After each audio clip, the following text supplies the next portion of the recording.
ഇല്ലില്ല, എനിക്ക് ഏതെങ്കിലും ഇന്റർവ്യൂ വരുമ്പോ ഇതുവരെ മാങ്കൂട്ടം വിളിക്കും, ഞങ്ങൾ നോക്കിക്കോളാം എന്ന് പറയും, വെക്കും. നോട്ടം ആ ഫോൺ വിളിയിൽ മാത്രമേ ഉള്ളൂ. പിന്നെ ഞാനും എന്റെ ഹസ്ബൻഡും ആശുപത്രിയിൽ പോകും. ഇപ്പൊ ഈ മാസം 19-ാം തീയതി അടുത്ത സിറ്റിങ്ങിന് പോകണം. എനിക്ക് ജോലി ചെയ്താൽ മാത്രമേ എനിക്ക് ഇനി അടുത്ത മാസത്തേക്ക് മരുന്ന് വാങ്ങിക്കാൻ പറ്റത്തുള്ളൂ. ICSE സിലബസിൽ പഠിച്ചുകൊണ്ടിരുന്ന എന്റെ കുഞ്ഞിനെ ഞാൻ ഗവൺമെന്റ് സ്കൂളിലേക്ക് മാറ്റി. അപ്പൊ നിങ്ങൾ എന്റെ ബുദ്ധിമുട്ട് എത്രത്തോളം ഉണ്ടെന്ന് മനസ്സിലാക്കണം.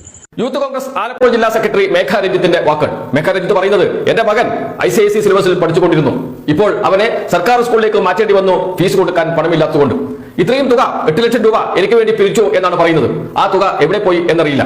വിളിക്കാറുണ്ട് രാഹുൽ മാങ്കൂട്ടത്തിൽ, യൂത്ത് കോൺഗ്രസിന്റെ സംസ്ഥാന അധ്യക്ഷൻ, MLA ആണ്. എല്ലാം ഞാൻ നോക്കിക്കോളാം, എല്ലാം ഞങ്ങൾ നോക്കിക്കോളാം എന്ന് പറയും. പക്ഷേ ആ ഫോൺ കട്ട് ചെയ്തതിനു ശേഷം പിന്നീട് ഒരു ബന്ധവും ഉണ്ടാകില്ല.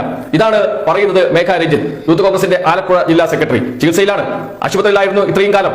എങ്ങനെയാണ് പരിക്ക് പറ്റിയത്? യൂത്ത് കോൺഗ്രസിന്റെ സമരത്തിൽ പങ്കെടുത്തു, സമരത്തിൽ പോലീസുമായി സംഘർഷമുണ്ടായി, സംഘർഷത്തിൽ പരിക്കേറ്റു.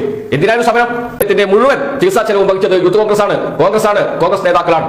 കോൺഗ്രസ് കുടുംബം എപ്പോഴും മേഘ രഞ്ജിത്തിന് താങ്ങായി ഉണ്ടായിരുന്നു. 8 ലക്ഷം രൂപയോളം പോഷക സംഘടനകളിൽ നിന്ന് പിരിച്ചെടുത്തിരുന്നു. അത് മേഘ രഞ്ജിത്തിന് കൈമാറിയിരുന്നു. ഈ ഫേസ്ബുക്ക് പോസ്റ്റ് ആരുടെ ഫേസ്ബുക്ക് പോസ്റ്റ്? യൂത്ത് കോൺഗ്രസിന്റെ സംസ്ഥാന വൈസ് പ്രസിഡന്റ് അനിതാ ബാബുവിന്റെ ഫേസ്ബുക്ക് പോസ്റ്റ്. അതാണ് ചർച്ചയായത്. ആ ഫേസ്ബുക്ക് പോസ്റ്റ് താഴെ മേഘ രഞ്ജിത്ത് കമന്റ് ഇടുന്നു, ഈ പണം ആര് പിരിച്ചു, എവിടെ നിന്ന് പിരിച്ചു, ഇതൊന്നും എനിക്ക് കിട്ടിയില്ല, ആരാണ് ഈ പണം കൊണ്ടുപോയത് എന്ന് അറിയണം എന്ന്. അതോടുകൂടി സോഷ്യൽ മീഡിയ യൂത്ത് കോൺഗ്രസ് നേതാവാണ്.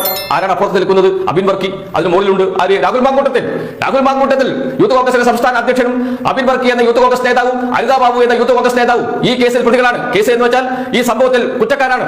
അവരെ സംരക്ഷിക്കാൻ